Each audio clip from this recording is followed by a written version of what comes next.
Hey folks, this is my DREVO V2, a keyboard which I love and it's my daily driver, and today it's getting replaced by this hotly anticipated new offering, the Blademaster.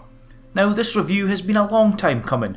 Way back when I reviewed the Tyrfing V2, DREVO mentioned to me that they were working on a new product called the Blademaster. A few months later, a Kickstarter campaign started for that very product and it's been received amazingly well, with the development receiving a huge amount of backing.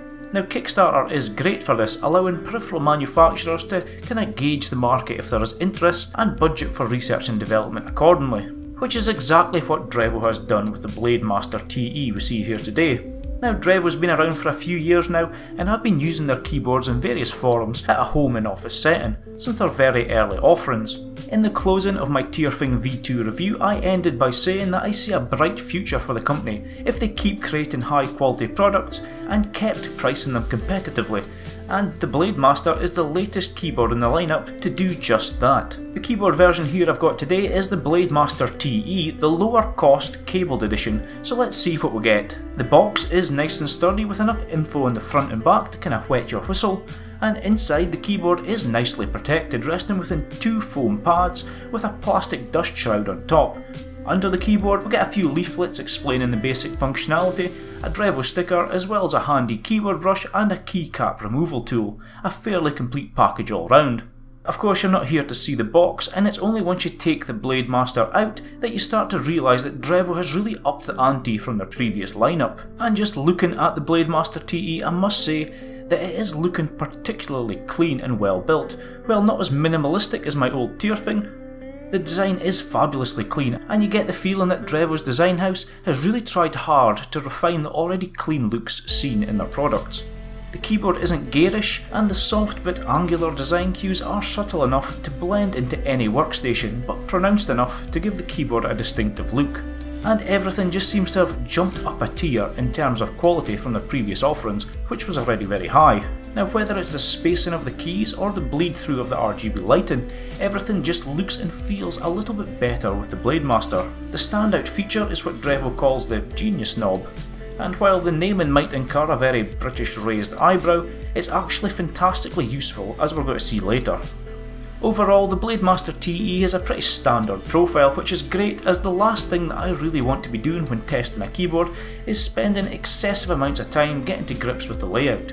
You get standard rubber pads underneath, and also height adjustable folding out feet to the rear, meaning it is fairly easy to get the keyboard set up exactly how you want. Construction of the Blademaster TE is a sensible mix of plastic and metal, with the top plating of the keyboard being metal even if it appears to be plastic in some of this B-roll. The understated DREVO logo is machined out of this metal plate itself, and is just one of the very many nice little touches on the TE that just makes it feel a little bit more special than some of the previous offerings from DREVO. The switches on this keyboard, they're not sunk into the board, and this allows for less of a keyboard frame, and it also has the added bonus of making the swappable keycaps a bit easier to remove and also aids with cleaning. I went for brown switches again on this unit, and while the TE features Gateron switches, the Pro version due later will have Cherry MX switches, they feel really nice, and in fact this keyboard actually has the best feeling Gateron brown implementation that I've used to date. Looking at the right hand side, the stripe towards the bottom of the side plate is actually lightly opaque, and it's a bar that allows RGB lighting to bleed through, and this RGB bar continues around the back of the keyboard, projecting a subtle glow onto your desk. Even though the side plates are plastic, DREVO's actually done a really nice job here in colour matching to the metal parts, and I actually had to go around and tap the various areas of the keyboard to determine which parts were plastic and which parts were metal. Overall, the construction quality is great, and as you will have seen, the RGB elements are of a really high quality, and it's my camera here that's just not doing the smoothness of the colour transitions any justice. The left side of the keyboard is where it gets a bit more interesting, as this is where the metal constructed, very sturdy and solid Genius Knob is located. This programmable switch can be rotated backwards and forwards like a mouse's scroll wheel, and also pressed in like any other button, and can be assigned functionality. It's intuitive to use, nicely positioned, and it feels really durable. In the stock configuration, the Genius Knob just cycles through RGB presets, and if that was all it really did, then I could forgive you for thinking that it's not too useful. Thankfully though, that's not the point of it. Supplied as a separate download is the DREVO Power Console software, and this is where you really unlock the full potential of the keyboard. The software is a very light installation, coming in at just over 10 megabytes or so, and on launching the software for the first time, it immediately discovered the Blademaster TE, and once it checked for some firmware updates, I was good to go. Now, this software has actually gone through numerous revisions and betas over the last few months, and this is how it stands now. The RGB lighting tab is kind of what you would expect, offering near limitless per key customization, or using one of the presets to set up the keyboard lighting exactly how you want. It's simple and it's effective, but most importantly, it's not actually the main use for the DPC software. The fact the Genius knob has its own tab should tell you everything you need to know, and it's here that you really get to make the Blademaster TE your own. You can set up multiple profiles which can be assigned to certain key presses and changed at will. And within each one of these profiles you can assign not only the colour settings, but also the functionality of the Genius knob. For instance, one of these profiles I've set up is based not around a certain game, but around benchmarking. Through various combinations I've mapped out frame rate recording, video recording, and other often used hotkeys through a mixture of key mapping and macros, and while it took a while for it to go into my muscle memory, once it was done it's been great and it's worked really reliably and as intended. So within each of these profiles there's also 3 layers for the Genius knob which can be swapped out on the fly, meaning that the little scroll wheel on the side of the Blademaster could effectively have 12 different functions assigned to it per profile, and that's pretty impressive. DREVO markets the Genius knob as a gamer's tool. Being able to assign a specific combination of keys to one movement is pretty cool, with the macro function even allowing a time delay between presses, meaning complex key combos can be reproduced in one action. But for me, I think I'm going to find a lot more use for it in terms of a productivity tool. But I'm sure that as time goes on, people's got to find more and more creative things to do with it, as it really is a versatile little wheel. DPC can also log your usage of the keyboard, another neat feature, and it can display a whole host of information on what you spend most of the time doing and what is the most common button presses that you use. And for a data junkie like me, it's a really nice addition. We've also got a settings tab, and there are several different operational options for the keyboard, like game mode for example, which disables the Windows keys. You can also disable hotkeys like Alt and Tab, Alt and F4, which is really handy if you're prone to accidentally triggering those functions at the most inconvenient of times when in game. Within this tab you can also change the reporting rate of the keyboard, which is measured in hertz. Now this is something that does come down to personal preference, so if you do buy this keyboard I would just recommend that you try them all and decide what suits you the best. So trying to wrap this up a little, it's a solid gaming 10 keyless keyboard aimed at the mid-range market, but it feels like a much higher tiered product than its price would suggest.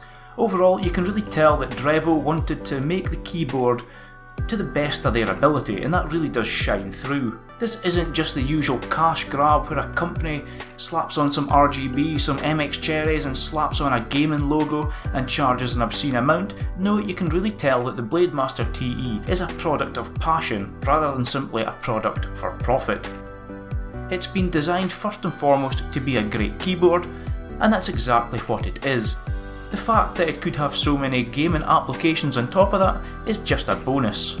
Comparing the Blademaster TE to previous offerings, well, the build quality is definitely an improvement. A solid and weighty construction with a metal top plate, it gives the Blademaster an air of superiority compared with some of its predecessors, and it's great to see that DREVO are continuing to push the quality bar with each new release. When it comes to software, DREVO's Power Console is already an impressive utility, considering it's still pretty early in development. The only bugbear that I've got in its current state is that you've got to sign in manually every time you use the program. Fair enough, it's just a prompt when you start Windows, but such configuration software really should be running in the background all the time where possible. The layout is clear though, and everything makes sense. The statistical recording is something you don't see every day, and I can see that a lot of people would really like to know how they're using their keyboard. With a couple of tweaks though, especially since the software already has pretty much zero overhead, it's easy to recommend the DREVO Power Console software.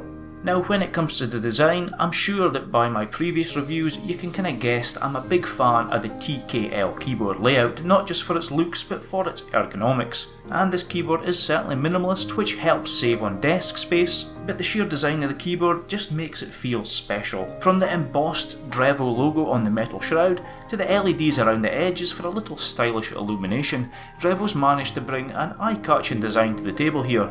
All in all, it's a big win for design, building on the clean looks of their previous TKLs, while adding genuinely useful features in a well integrated, neat and classy way. Now the value mechanical keyboard market has really heated up over the past couple of years, and DREVO is continuing to release their products at a very competitive price. Now the price that's currently available on Amazon does currently put it in the firing line with some other brands with cherry switches. The Blademaster TE, however, does come with many extra features like the Genius knob and better RGB implementation, as well as looking drop dead gorgeous, and that should all be taken into account when choosing. And let's be honest here, the days of Cherry being the only manufacturer to offer up really high quality switches, well, those days are long gone now. You can get good switches at a reasonable price point, and you shouldn't be paying over the odds for something that's simply branded Cherry MX. So, final thoughts. It's taken DREVO a little bit longer than maybe anticipated to get the Blademaster TE to market, but they have took their time and ended up with a beautiful keyboard with genuinely excellent extra functionality and tweakability. Now we're still all awaiting the launch of the Wireless Pro variant, which I can't wait to get my hands on by the way, but for the TE the build quality is excellent, the software is already in a great state, and the Genius knob and statistics recording functionality is new, and it's already made pretty much any other keyboard that I've used feel kinda dated and lacking in comparison. At this price, I would be hard pressed to go with any other keyboard, and this keyboard, the Blademaster TE, gets my hearty recommendation because of that, and I would heartily recommend that you guys do take the plunge if you're after a new TKL keyboard. I'll throw a couple of links down where you can find the keyboard, and also DREVO's own DPC software tutorial if you're interested in how they set up their Genius knob. I would love to know if any of you have been using it or if you plan buying it, and how you've actually set it up. It does seem like the possibilities are far too wide-reaching to cover in one video. But that's it for me folks. Remember to share, like and subscribe for more content just like this. And all I'll say is just take care, and I'll see you all in the comment section down below, and in the next video.